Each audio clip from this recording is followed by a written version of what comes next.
you send your goons down to jump a horseman, you better have them finish the job. Once again, Indianapolis is a horseman town.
What do we got here? It's in Quickie OSW with your boys. You got V1 Sir. That's the correct. OSE. Yep. And Jay Hunter. Before we launch into the Thunder After Blade Runners Nitro, why don't we check in on New Japan?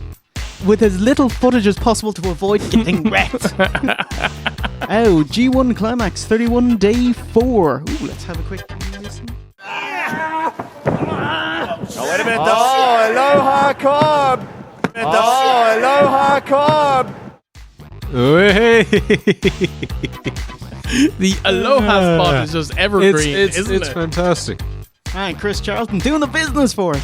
You fucking beast, you. Lovely. Well done, sir. Yeah, absolutely mental pimping us on New Japan programming. Well, thank you, mate. Okay, so just one last thing there. Another day, another dollar, another dollar, another OSW tattoo. Ooh.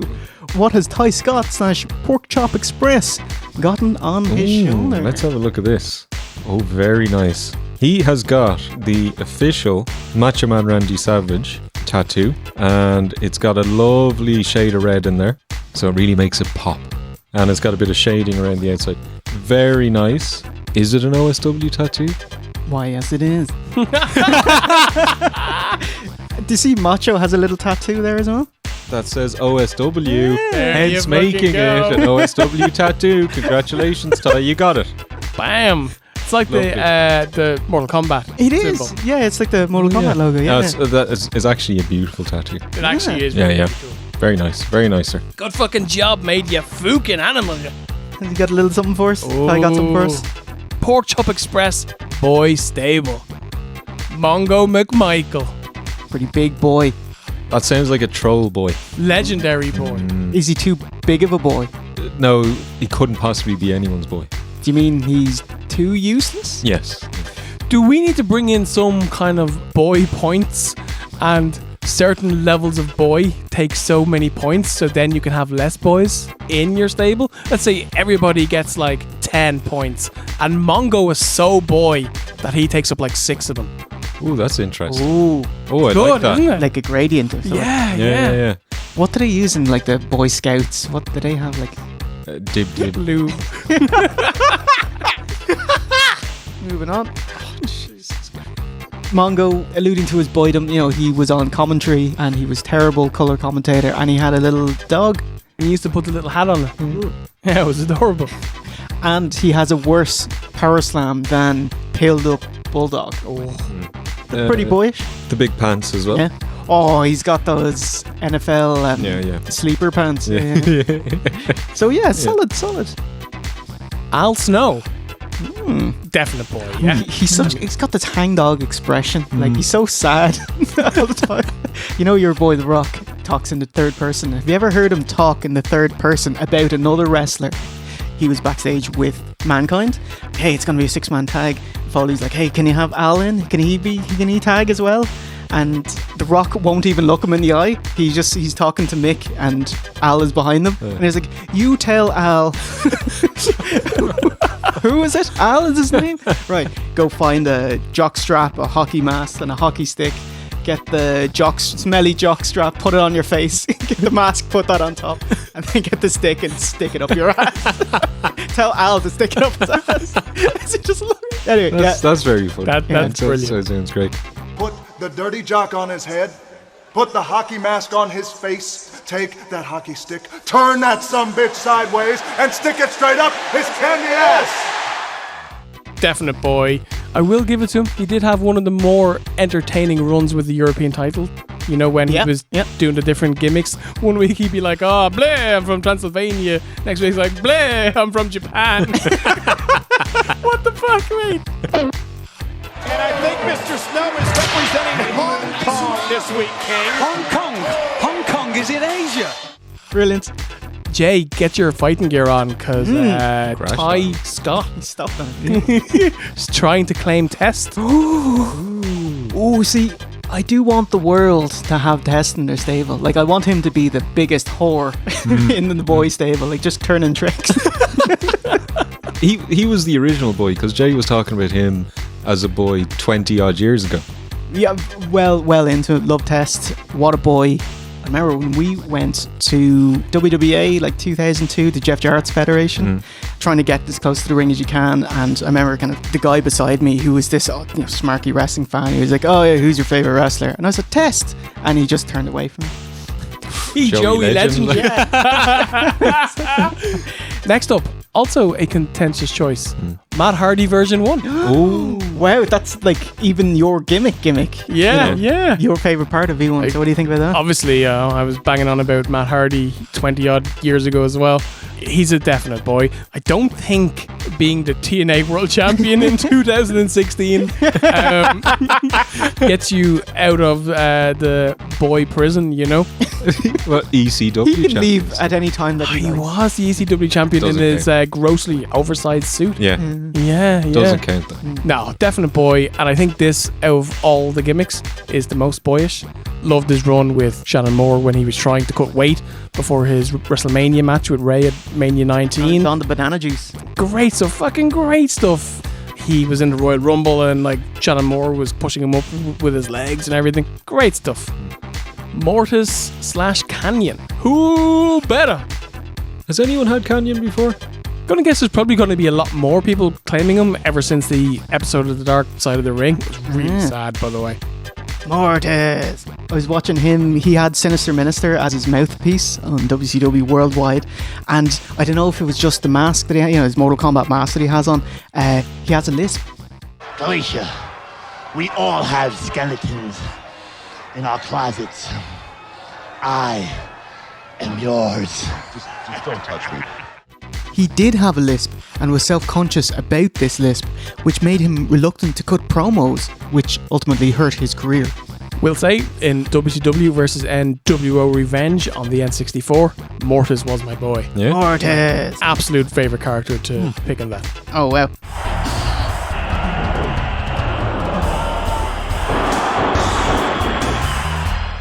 And Ty Scott's bottom boy, La Parka. He claims no one else rocked the guitar chair like he did. Oh, that's his thing. Like just playing guitar with the chair, and also Did he do anything else? He- Did you have any matches that people remember or runs or? he wobbled his knees. Yeah. Oh, he did face Macho Man on Nitro. Ooh. And wow, you're quite tall and thin, aren't you? Anyway, so he was putting up quite a fight against Macho Man. Macho goes up for the big elbow drop. He counters it with 2 boots, and then Diamond cutters him. Takes off and it's DDP. So he can't even claim that I beat the Macho Man. Yeah, okay. You see that? Incredible running with a diamond cutter. Did you see that? That's not La Parka. That's not La Parka. DDP. There's some solid B-roll action of La Parker, like him. He's got his mask on, he's like reading the newspaper upside down. He's just doing like silly bollocks. Yeah, every he's- Thursday on fucking Thunder. Like, He's pretty awesome. yeah. Okay. Nice. Ty says, all the boys I got are from my childhood. I cheered, I laughed, and I cried. I was a huge WCW fan growing up as a teen in the 90s. I've been using either the gimmicks, moves, or entrances of all my picks for wrestling games ever since. Thank you and cheers, J, V1, and OOC. Oh, Great work. Thank you, sir. Thank you. Very Oh, beautiful tattoo as well. Absolutely. Awesome what? tattoo. Like, I love the red, especially, just makes it. I love hearing from WCW fans because we didn't know any. Because nobody watched WCW in this country. Because who has a satellite with Channel 5 on it? Yeah. Jeez, amazing work, Ty. And thanks so much for talking about it. That's amazing. You've soiled your body with OSW. Amazing.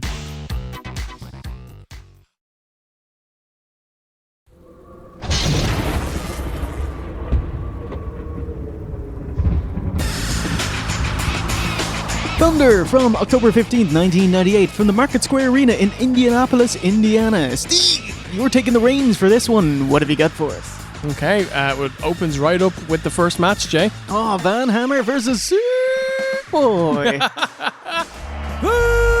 Hammer! Obviously, we've seen that the Flock have broken up and they've all been relegated to jobbing and jobbing on the B show in short matches. Not gonna lie to you, you don't have to get comfy. Thunder is the most skippable show ever. Nothing really ever happens on it, so this is probably going to be a quick jaunt. They need you to squeeze the blood from the stone here. So the highlight of this match is Van Hammer hits a Beal on Sick Boy from the top rope. What? A Beal, you know, the like head throw. Can you spell that? I think it's Beale. Ian Beale. Yeah, I think. Ali McBeal. Ali You do it McBeal. outside. And yeah, that was by far the best part of the match. It's very quick, kick punchy. Like they're trying to work quickly, but they don't really have much to work with. They're given a few Work minutes. quicker, though. No one cares. The crowd are quiet. Van Hammer gets the win with a pretty bad looking kind of like a Dominator Alabama Slam type of move, but lame and a bit shitty. 1, 2, 3. Got him. A very short, won't say squash match, but nothing happening match for poor Sick Boy, who's really, like, he was down in the Flock, but now he's like underground. He didn't know that you could go lower. Yeah. Here Yeah. we are. Is he still wearing Raven's girlfriend's outfit? Yes. Okay. He's wearing the exact same clothes, the like ripped off shirt, the cut jeans. Does he have a bag or anything? A bindle. Conan versus La Parka. But before that, we have a recap of Eric Bischoff getting thrown out of the building on Nitro. Lads, it's 8 minutes long. Nitro is a 3-hour show that they pad out with recaps of last week and replays. And this is a 2-hour show which they pad out with recaps from the last show, which was padded out. Oh, wouldn't you just love if on Thunder they had recaps of the recaps from Nitro? And the box gets smaller every time. Bucket Dano. Yeah, so, you know, it's the same thing that we saw. Eric's great, but come on, mate. You know, like you could have given the previous match a few extra minutes. Could they, like, if they do the picture in picture, can they have, like, this audio from both on? And they both just talk over each other? Oh my God. I kind of want that, Jay. Yeah.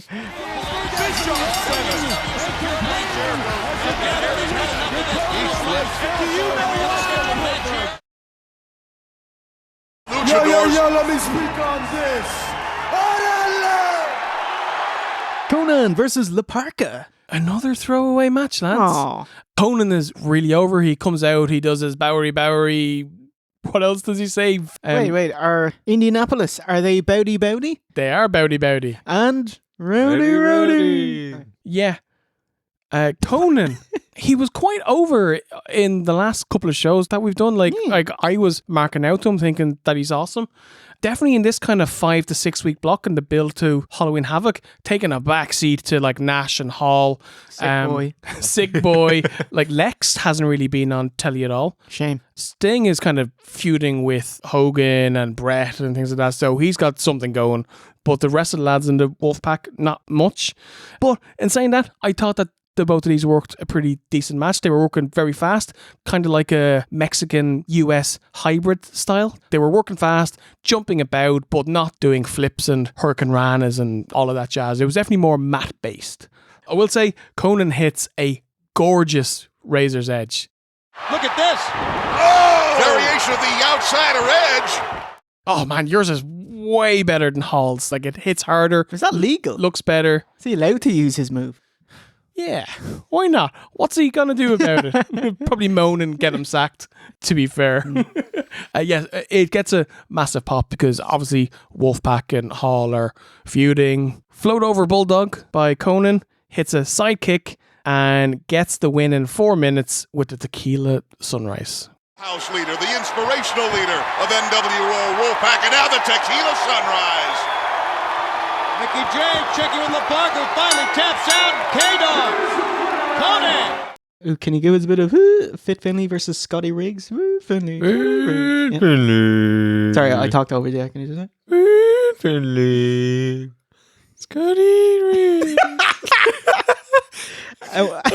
Penzer's just giving up on life at this point. He's done. He's a fucking sick of Thunder, man. Bret Hart's made the challenge to Sting. Oh man, I was watching this like, yeah, my fucking boy. Finley versus Scotty Riggs, by the way. He's being featured lately. How's his hair? What's his hair like? What's going on? He's got this kind of like, it's not quite like a Reed Flair mushroom, but it's kind of mushroomy, but there's like little like sticky outy bits. Bart Simpson. What would be the word? Twiglets. I can't think of that. Spikies. Like. Yeah, but they're not up, they're like out. It's weird. Yeah. What kind of hair did Scooter have back in the 90s? I'm kind of guessing it's something like that, you know? Him or Zeus or, you know, that kind of hair. Or your boy from The Offspring. Yeah, You have a bit of- something like that. You know. Jay, I just wanted to bring up The I Offspring. know. You know why, don't you? You're barreling towards the song. I'm trying to cut you off, but it's not happening. It's just, once I get it, I get my Holland. Dexter Holland. I get my hooks into something and I just can't let it go. Then Would you like to hear the most annoying song of all time? Yes. If you lived in the 90s, you got smashed by that for about 4 years. The funny part about that, that's actually one of their better songs.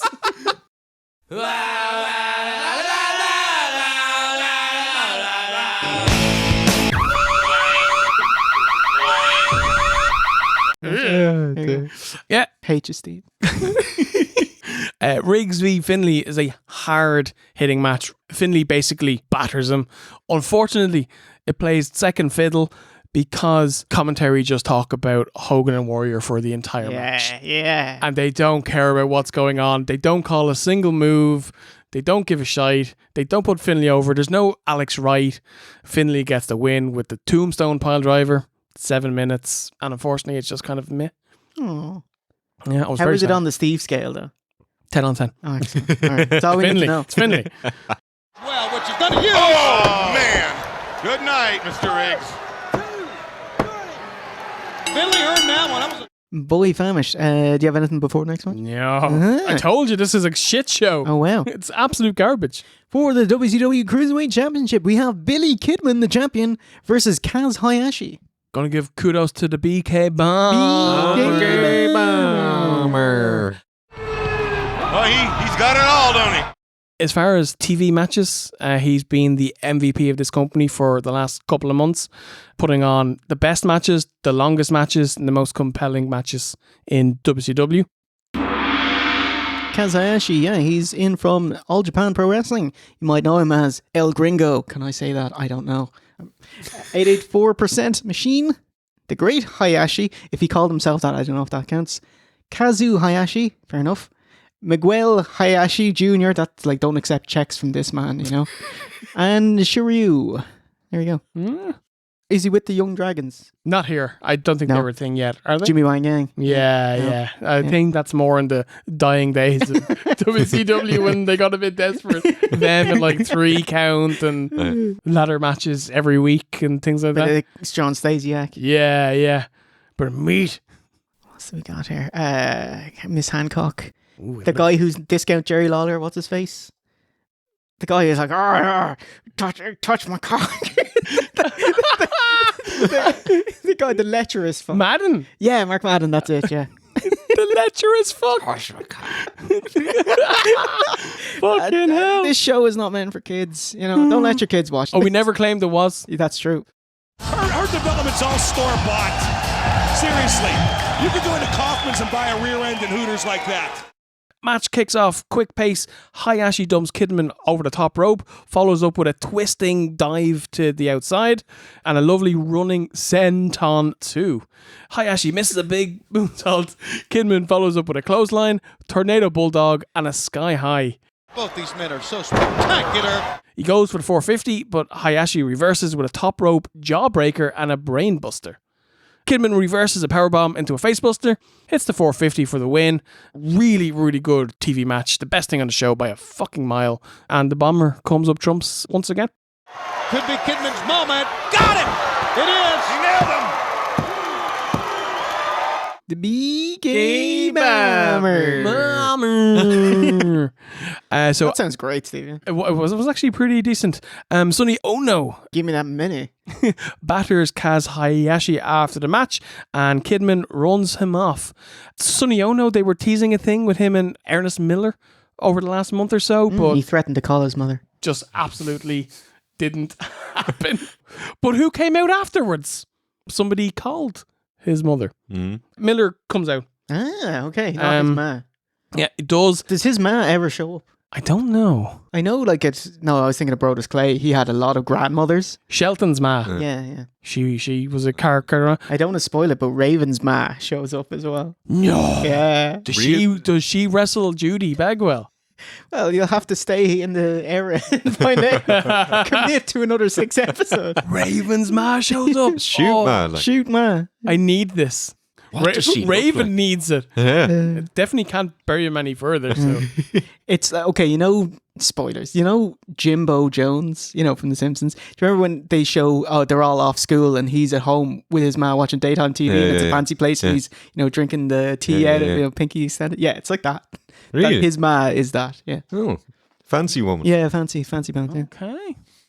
Yeah. Top 5 mas. Brilliant. I'm undefeated here. I'm undefeated in the karate world. There's not a man in the world who could beat me. Ernest Miller comes to the ring. He does the same shtick that he does every single week. I'm a 3-time karate world champion. I'm legally obliged to tell you that these hands are weapons. I challenge everyone, but then I give you the option to not challenge me and you can walk away. Some plant jumps the ring. Ernest batters him and then gets on the mic and says, "Someone please call my mama." And that's the end of the segment. What does that mean? I don't know. In general, somebody call my mama. I'm a bad man. I want someone to Bank stop me. me. Bank me. Sorry. Go on. Oh, do you remember obviously you remember Back to the Future where he's like, yeah, it's your cousin, Marvin Berry, Chuck Berry or whatever it is. Yeah, have a listen to this. Yeah. Which, by the way, I love the movie, obviously, but that bit annoyed me because it's like, he knows who you are. Like, stop making it so obvious. So I think somebody, Mrs. Miller, have a listen to this. Oh, okay. I don't know what she's supposed to hear, maybe. Here's someone getting battered. Yeah.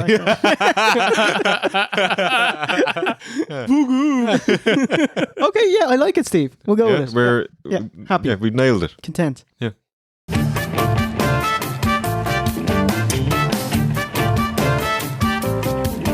Wow, it's another boy for Stevo here. We got Chavo Guerrero Jr. versus Prince IKEA. Lads, what is this show like? We were like 5 or 6 matches deep and it's all been garbage. I got spoilers for the next match. Commentators talk about how Eddie tried to get Chavo to join the Luo on Nitro and how he walked away. And for 2 cruiserweights who can go, they spend a couple of minutes lying in the middle of the mat in fucking headlocks, lads, as the crowd die in real time. And then Wilting. and then it goes from headlocks into Chavo running away, grabbing Pepe, doing his little horsey riding gimmick. There's an old saying, Tony, you never mess with a man and his horse on a stick. And then Prince Ikea grabs Pepe and Chavo goes nuts and batters him and then gets the win with a tornado DDT. Fucking shit. Chavo's got the tornado DDT. Yes, not going nowhere. Diamond Dallas Page. Anything before the main event? Tony interviews DDP. Ooh. So finally something different. DDP comes out, gets the biggest pop of the show, says that he's jacked up and on cruise control. He's not feeling any pressure. The pressure is all on Goldberg. The target is on his back, and he's the one defending a streak. But he's been watching him. He's been taking notes, and he knows that Goldberg makes mistakes. And it only takes one, and then one cutter, and you feel the bang. I believe, Goldberg, you may feel the... Yeah, I'm on board with that. It was an excellent promo. Simple. It was about 2 minutes long. Got his point across. He built up the match, built up Goldberg, the title, everything. Good stuff. Question, how can he be jacked up and on cruise control at the same time? He's fucking DDP. That's how. He's in 5th gear. He's cruising at 140. He's in 5th gear. Fair enough, okay. 5 matches down, 1 match left, because it's time for your Thunder main event in inverted commas here. Let's get ready to rumble!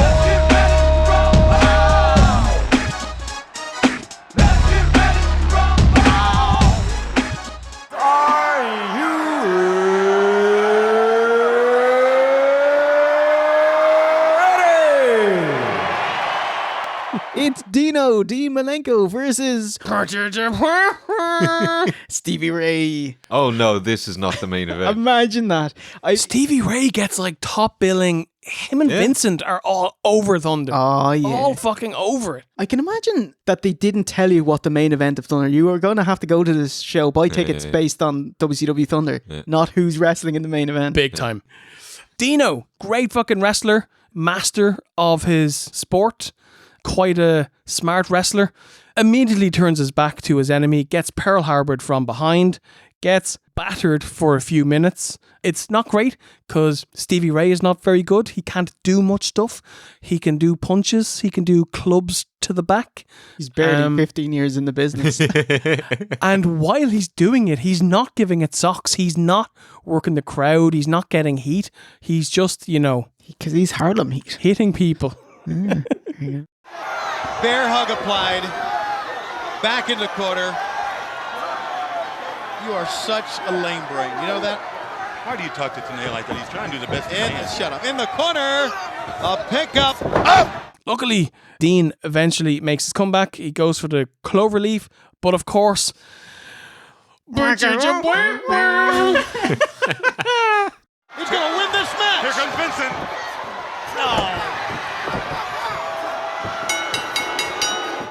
Vincent, Scott Norton run in and attack. Vincent, Scott Norton, Stevie Ray. Wah, wah, walla, walla, bing, bang. Is there anything below DQ. the B team? Oh, who would be in the C team if there was a C team? The Flock. Oh, like Sick Sick Boy, not Boy. Raven, like Sick Boy and Lodi. And Riggs and... Right, and then Putski. That's like C team. Oh. Someone, a musician there, please make a song befitting of the C Hammer. the C team. Fucking hell. Yeah, garbage. So, what was the finish there? A DQ when Norton and Vincent ran in and attacked Dean Malenko as he was making his comeback and about to stick on the cloverleaf. Aw. What's this? That's the Horsemen. The Horsemen have come out. The Horsemen run out for Bit late. for the save. It was a bit late, wasn't it? Yeah. I just have written here, surely having the Horsemen who are currently involved in a feud with Eric Bischoff, who's like one of the main characters on the show, surely having him go with the Walla Walla Bing Bangs makes them look like geeks, right? Like, they should be smashing them, but it's like, yeah, they've got a bit of a back and forth brawl, and they run them off, but it's like, it's hardly great, Horsemen grab a mic. Aaron goes first. He says that the NWO attacked Dean, but there's barely a scratch on him. Burying them. Says this is a Horseman town, and WCW is a Horseman company. Dares Eric to come out and arrest them, and he says that they're going to take WCW back one town at a time. Flair grabs the mic. Says it's hard to be humble when you're a horseman. Bischoff has shown them he's not a man. He's an object that they're going to deal with weekly. They're going to be here every week and be the best group in the world. And that's the end of That's Nitro. like a Thunder That's level Thunder. promo Yeah, there as well. it wasn't great. We will be the 4 Woo! Horseman! So we had firstly Sting versus the NWO. Fine, leave that where it is. The Horsemen should have, as they're saying, which I don't think ever happened, yeah, we're going to take down the NWO. And like bring some, like be the core 4 Horsemen, but bring the rest of the good guys in WCW with you to have a war with the NWO. Did it DDP. ever happen? DDP, yeah. Yeah. Did it Goldberg. ever happen like that? There was No, a they proper... were still going in 2000. Yeah, like it was just... They never put them over, yeah. ever. I don't They think- never put the company over. See, the NWO was their hottest angle, and they just didn't ever want to leave the era. They didn't want to ever finish and put an end to our hottest era, and they just let it peter out and be terrible instead.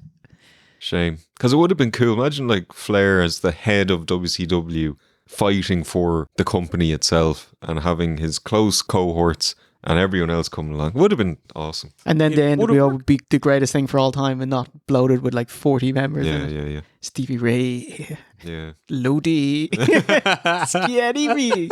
Fucking hell. Oh, Scott Pusky in the PWO, the Polish World Order. Oh, the whoa!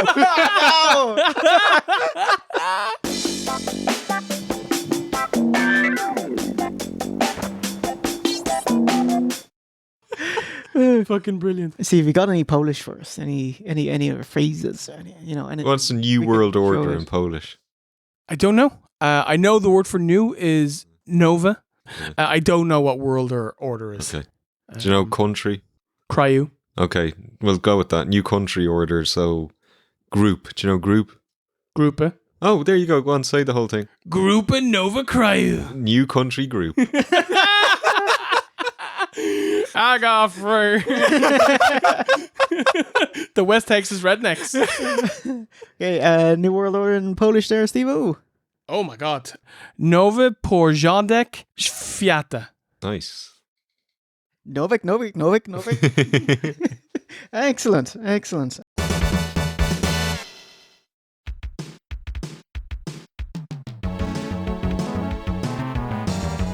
Luke, can you have a read of this and then read it out just in bold there? Wow, you weren't lying. Thunder was nothing. So many stars missing. It's so sarcastic. Go on. Lad, if I read something out, this is go. my reading voice. Can we do a quick whip round of the lads who weren't there? Well, Steve, we can. See how that turns out. Ah, dear. I'll do the other. Like, Yeah, do yeah, you want me to go, do the other? Giant and Goldberg, both nowhere to be seen. Jay, he's in a bit of hot water, ATM, question mark. At the moment. Oh, sorry. Giant and Goldberg, both nowhere to be seen. Jay, he's in a bit of hot water at the moment. That's right, Steve. They are. Let me tell you all about it. Backstage scan at this time was Giant was sick of being under Hogan, feeling held down, and was telling everyone he's going to WWF as soon as his contract is up, and even started no-showing dates. Oh. There was actually a WCW worldwide show that he missed, Benoit as well, and the LWO.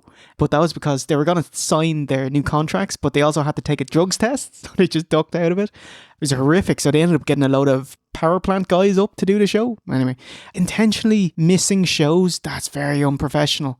And he was also developing a rep as having a big ego, but didn't stop him making good on his threat, and he jumped ship to WWF in 99. Yeah. Okay. Debuting at St. Valentine's Day Massacre. It's actually weird because the Big Show was only on WCW TV in the 5 weeks of build once, which was in the backstage brawl where the Wolfpack found, and he literally just... That doesn't count. Yeah, like that's it. No matches, no promos, wasn't even with Hogan when he comes out for his 3 promos every show.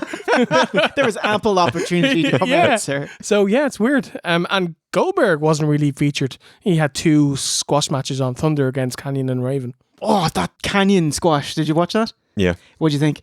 It was good, yeah. I thought it was so awesome. Trooper Canyon, because he's like, oh, better than Canyon. Yeah. Spear, jackhammer. I was like, oh, man, you put over Goldberg. So I bet you your ribs are broke after that. Oh, well done, mate. Who's better than Canyon?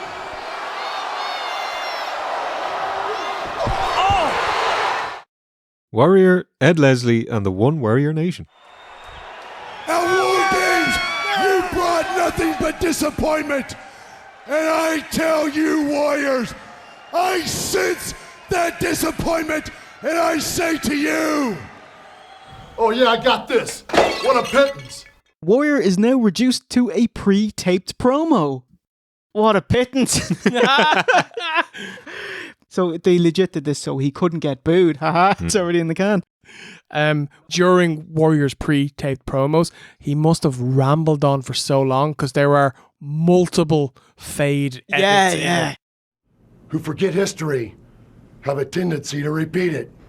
But Hogan, After being abducted again, Ed Leslie is now hypnotized and brainwashed, so he's left Hollywood NWO and joined the OWN. So now there are 2 men in the One Warrior Nation, but only one warrior. Ooh. Yeah, and we're allowed one because we already had Warrior Glumplich. I was like, I bet he's trying to get out that Simpsons guy. Yeah. Well done, sir. But you let in Homer Glumplet. Not with Hollywood NWO Disciple. He does face jobber Lenny Lane, who was dressed up as the Warrior, going and does the old Warrior shake the ropes rain dance. And Leslie gets annoyed by that, and I'll show you how to do the rain dance. And then he just gets Pearl Harbored, and it's like, oh, the jobber outsmarted you. Oh. Steve, did you like the promo afterwards that Leslie gives to Hogan? The I'm on my own. I'm all done carrying your bags. I am my own man and I'm going to find my own way and I don't need you and I'm going to show you that I'm my own man. I'm carrying my own bags. Like, mate, I think your 20 years in the business has shown anything but you being your own man. Hogan and Bischoff go to win Beaver back in his locker room, leading to the infamous. And there's a big mirror, a huge room-sized mirror. What can possibly go wrong? And then we get the infamous Warrior mirror spot. It's you. Out of here. Excellent. So it sounds amazing, Steve. a belter of thunder there. Fucking it. Like, but it's week after week where Thunder is such a massive come down. Like, we all know that for years Raw was the A show, SmackDown was the B show, but SmackDown never felt like this. Like, this feels like main event or 205 Live kind of level. Just garbage. Like, the only time it's ever good is if you get a bit of DDP coming out, or you might get the odd Goldberg match, but it's usually like Goldberg versus Lodi or something. You know, it's never a big match. Can I tell you about Virgil's match on Thunder 3 weeks ago? Here he comes. I don't think there's any question that he is a very capable wrestler. Brucey bonus. What happens when a jobber has a jobber squash? He has a bit of difficulty. So Virgil faces Steve, no, Scott. It doesn't matter on Thunder. the commentators don't get the name right. Virgil answers the question, why don't you wear a do-rag while wrestling? Because you get blindfolded and punched in the face. Steve takes a huge sunset flip dive off an up the duff arm drag. Have you ever wondered what Virgil's finisher is? Yeah. Well, he's never needed to know. Yeah. It's like an armbar. Yeah! It's an armbar. I would have thought it was the And he wins. juke and jive, the like punches, you know? You can't win with a punch, can you? Like a juke and jive. Tornado haymaker, maybe? Yeah. You know? Well, some kind of like spinning fist. If he's a boxer, he could do below the belt, you know? The corkscrew. Yeah, so that's all I have. Nice. There you go. Driving down on the arm of Scott Armstrong. I said Scott, I'm sorry, that is Steve in the ring. It doesn't matter. Yeah, oh yes it does. Armstrong, you've seen them all. Yeah, hope you enjoyed that. So, thank you, Stephen. Appreciate you. No, Yeah. thank you. Yeah. Oh, no. Yeah. Thank you. Did you like that one? Oh, yeah. Oh! Hey, thank you, Stephen. Amazing job with You're very Thunder welcome. there. Sorry about that. It sounds horrendous. You're absolutely grand. Hopefully you got a couple of chuckles, guffs and guffaws from it.